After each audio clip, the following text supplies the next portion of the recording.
நாளன் செய்யும் வினை தானன் செய்யும் மனை நாடி வந்த கோளன் செய்யும் கொடுங்கூற்றன் செய்யும் குமரே சரிரு தாளும் சிலம்பும் சதங்கையும் தண்டையும் சண்முகமும் தோளும் கடம்பும் எனக்கு முன்னே வந்து தோன்றிடனே. இந்த பாடலை சஷ்டி தினத்தன்று பூஜை அறையில் அமர்ந்து முருகனை பார்த்து 6 முறை பாடுங்கள். நிச்சயம் அந்த முருகப்பெருமான் உங்கள் வினைகளை தீர்த்து வைக்க ஓடோடி வந்து விடுவார். ஒவ்வொரு நாளும் நீங்கள் செய்த வினையால் கஷ்டம் வராது.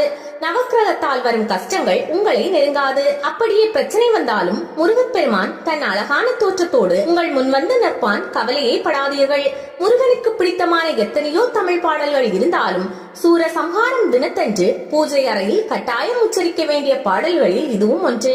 கந்தர் அலங்கார பாடல்களை பாடினால் நமக்கு வரக்கூடிய கஷ்டங்கள் எல்லாம் என்னென்ன என்பதை அவரே முதலில் என்று பார்த்து நமக்கு வரக்கூடிய கஷ்டங்களை எல்லாம் தன் கையில் இருக்கும் வேல் கொண்டு அழித்து விடுவார்.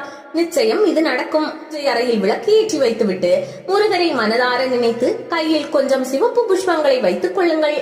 அரளிப்பூ, பன்னீர் ரோஜா எதுவாக இருந்தாலும் சரி. இந்த பாடலை படித்துக் கொண்டே முருகன் மீது பூவை தூவுங்கள். நீங்கள் நினைத்ததை திருச்செந்தூர் முருகன் நிச்சயம் நிறைவேற்றுவார்.